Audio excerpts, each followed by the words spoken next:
విగ్రహాలను నిషేధించిన దేవుడు సొలొమోను మందిరంలో ఎందుకు కెరూబుల ప్రతిమలు చేయించారు? ఇది చాలా మందిని కన్ఫ్యూజ్ చేసే ప్రశ్న. బైబిల్లో నిర్గమకాండం 20వ అధ్యాయం 4వ వచనం ప్రకారం ఆకాశంలోనూ భూమి మీద, భూమి కింద నీళ్లలో గాని ఉండే దేని రూపాన్ని చేయొద్దని దేవుడు స్పష్టంగా చెప్పారు. అయితే అదే నిర్గమకాండం 25:18లో ప్రవక్త మోషే గారితో కెరూబులను అంటే దేవదూతల ప్రతిమలు చేయమన్నారు.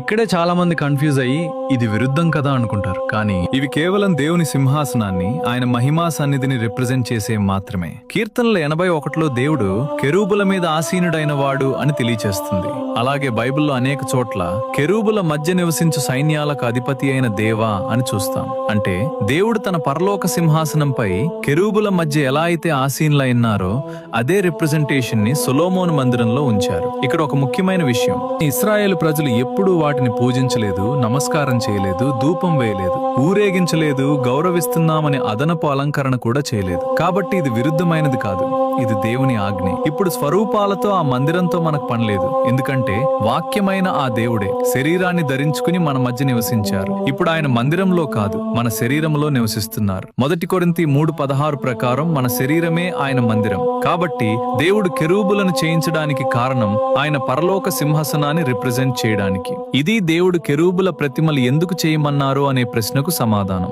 ఈ సందేశం మీకు అర్థమై ఉంటే, ఈ వీడియో ద్వారా ఒక కొత్త విషయం తెలుసుకున్నామనిపిస్తే ఈ వీడియో తప్పకుండా మీ ఫ్రెండ్స్ కి షేర్ చేసి మన అకౌంట్ ఫాలో చేసి పెట్టుకోండి. మళ్ళా కలుద్దాం.